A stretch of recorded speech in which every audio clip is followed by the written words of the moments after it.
We need to recognize the spirit of fear and anxiety as a spirit, a person with an assignment. And once it's in you, according to the Word, it's in no hurry to go anywhere.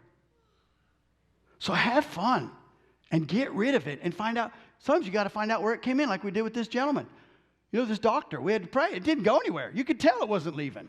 Yeah, he did get a small measure. He got some peace. The anointing was on him. And it was all part of God's strategy. God got you here to hear some truth. I hope, pray in the name of Jesus that God, through the Holy Spirit, would ignite something in you to really walk in your spirit, not in your flesh. To walk in the supernatural, not the natural. To walk in your authority. Amen. That you're the head, not the tail. You better have those spiritual glasses on every day and go, man, where does the enemy try to get me? Where? Is it right here with doubt and unbelief? Is it right here, doubt and unbelief? I did it for him. I can do it for me. Shut up. Really, God loves each one of us so much. We have that lack of identity. Hey, listen, go all the way back to the garden. Kind of interesting where fear started going right through the womb, right into the very beginning. Let me see, I think I marked this out for me.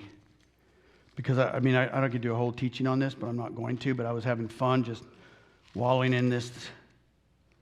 Yeah. Hey, I don't know if I gave it to you, D2, but Genesis 3, and I actually could go all the way up to 8. But let's just go with 9. Then the Lord called out to the man, "Where are you?" Like God didn't know. Tests us, doesn't he? He tests. It's in the Word. See how many times, you ought to see how many times the word testing and test is in the Bible. I hated that in school. Today we're going to have a test. I got to go. He replied, pop quizzes, weren't they just, that was like a demon in that teacher, right? Nothing against teachers that do that. I just like, golly, changed my whole atmosphere of the room. All ready just to go to recess or whatever. Today we're having a pop quiz. Oh, man. So we're going to have tests the rest of your life. You're going to have tests the rest of your life. I don't care if you're totally freed from, I just crack up when people tell me, oh, no, I'm completely free. Give it time. So, but no matter how free you are, do you think the enemy ever quit going after Jesus? No.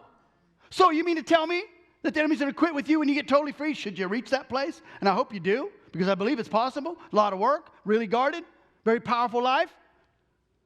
But Jesus was under constant attack. He was a bigger threat. You'll be a bigger threat when you get totally free. The freer you get, the bigger the target gets on your back, because don't be afraid of that, because you receive more power, more authority, more identity.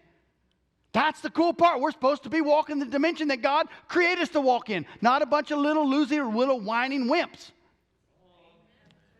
But anyways, going back to Eve in the garden with Adam. So God asked, "Where are you?" And he replied, "I heard you were walking in the garden, so I hid. I was afraid because I was naked." But he was afraid. I don't know what being afraid was. Spirit of fear. When you disobey God, it opens the door for fear. But if you walk in the fear of the Lord, you give no place for fear once you get freed from fear. And once you have a real relationship with God, not a religion, a relationship with God. Really, it's a big difference. April and I were on our walk. Gosh, I hope they wouldn't be watching. We're on our walk, and we passed these new neighbors, and I said, "Hey, how are you?" And I couldn't wait to find out, because they built this fabulous home, and I wanted to talk to him. And I just met this guy, and he came out to get his mail or something, and I put his stuff in his trash out by the road. And I said, "Hey, so how you doing?" We started in the conversation. So I said, "Hey, so you a Christian?" "Oh, yeah." "Oh, man, where do you go to church?" "Oh, no, don't do that." "No, we're Christian. We do good things." "Oh, do you know Jesus Christ is Lord?" No. I mean, we just do nice things." I'm like, wow. How many people do you ask if they're believers?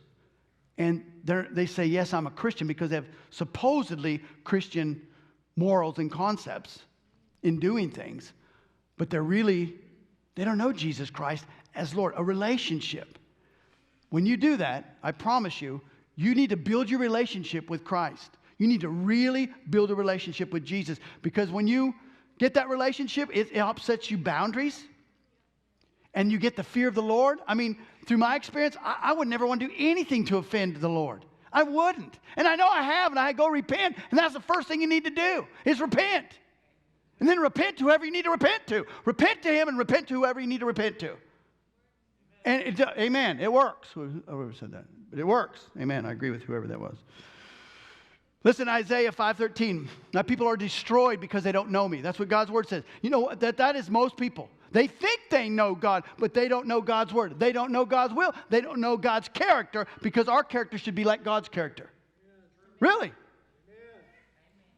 If you lined up a P&L on you in your life, you did a P&L on the things of God and the things not of God, I bet you there's probably more in the, oops.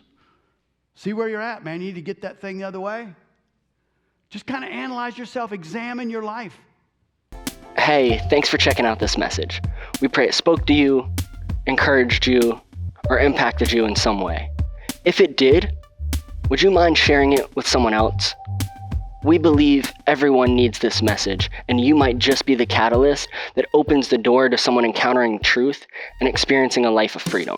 If you've chosen to start a relationship with Jesus today, you just made the most important decision of your life. We'd love to congratulate you, pray with you, and provide you with the resources you'll need as you start this new journey. Simply click the I've decided button below this video and we'll connect with you shortly. Want to help further the vision and mission of Refuge Ranch? Consider giving today by scanning the code on your screen, texting the number on your screen, or clicking the give button below this video. Looking for more teachings, resources, or want to get in touch? You can do all that and more by visiting our website at refugeranch.info or by searching for Refuge Ranch in your favorite app store. We pray you have a blessed week, and don't forget to live freed, filled, and on fire, and show the world why freedom is our heartbeat, worship is our passion, and Jesus is our reason.